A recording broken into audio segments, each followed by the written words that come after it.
વડીવાડી, શ્રી રાજા દાદાનું સ્થાનક.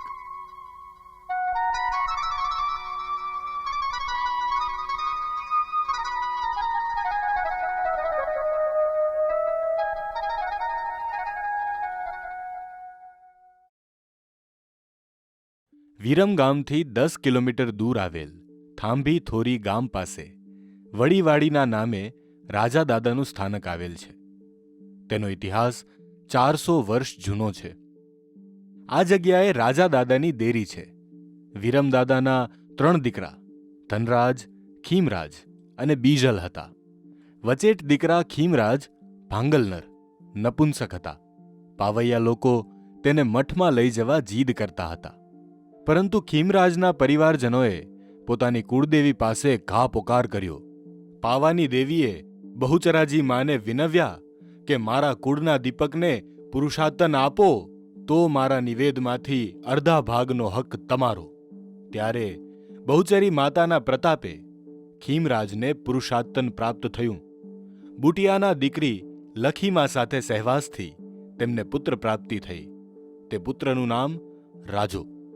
તે જ વડીવાડીના વડવા રાજા દાદા કહેવાયા. કહેવાય છે કે લખીમા અને રાજાને કુટુંબે તરછોડ્યા બાદ થાંભી થોરી માતાના નિવેદ ભાઈઓએ માંડ્યા, પરંતુ દેવી ક્યાંય મળે નહીં. માતાના માંડવાની વાત સાંભળીને લખીમા 7 વર્ષના રાજાને આંગળીએ લઈ એક નાનું લીખાડું, નાનો બોકડો અને નિવેદ સુંડલામાં લઈને થાંભી થોરી હાલી નીકળ્યા. પાદરમાં વાવડીએ પાણી ભરતી લખીમાની દેરાણીઓ અંજુ મંજુ અજડી મજડીએ હાંસી ઉડાવીને ઠઠા મશ્કરી કરવા લાગી. તેને દગાવડીમાં બહુચરી માતાએ ગાંડી બનાવી દીધી. તેનો વંશ વધ્યો નથી. હવે માતાની ઈચ્છા મુજબ લખીમા સાથે રાજડાને લઈને વડીવાડીએ જતા રહ્યા. રાત પડતા જંગલી જાનવરોના ડરામણા અવાજો આવવા લાગ્યા. લખીમાએ અંતરના અવાજથી માતા દગાવડી અને ચૌદડી બેચરીને સંભાળ્યા. ત્યારે આંબલી ઉપરથી રંગીન ઢોલિયો ઉતર્યો, જેના પર રાજડાને બેસાડી દીધો અને ઢોલિયો આકાશ માર્ગે ઉડી ગયો. એ રીતે ઉડણ ઢોલિયાની દેવી કહેવાણી. વહેલી સવારે વડીવાડીની આજુબાજુની વાડીઓમાંથી દહીં છાસના વલોણાના ઘમકારા બોલવા લાગ્યા. ત્યારે ઢોલિયા સાથે રાજડો ફરી આંબલી નીચે આવી ગયો. એ રીતે ઘમ્મર વલોણાની દેવી કહેવાયા. સવારમાં 7 વર્ષના રાજડાને મુખે અમલ લેવા માટે માતાજી તૈયાર થયા. રાતડિયા કુટુંબનો ભરવાડ ત્યાં આવ્યો. માતાજીએ તેની માંગણી મુજબ વડીવાડીની વાવનું ગંદુ અને ખારું પાણી નિર્મળ અને નાળિયેરના પાણી જેવું મીઠું બનાવી દીધું. ત્યારે રાતડિયાને વિશ્વાસ બેસી ગયો કે પોતાની બીજી માંગણી મુજબ પોતાને ઘેર શેર માટીની ખોટ છે, તે જરૂર માતા પૂરી કરશે. જેથી આ રાતડિયા ભરવાડે રાજડાને જેવો પ્યાલો પાયો કે 7 વર્ષના રાજડાના અંગે અંગમાં માતાનો વાસ થઈ ગયો. ખમ્મા મારા રાજડાને, રાતડિયાને નિરોગી અને નામાધારી દીકરો આપું. લખડી તારું લીખાડું ખાઈને ખમ્મા કહું.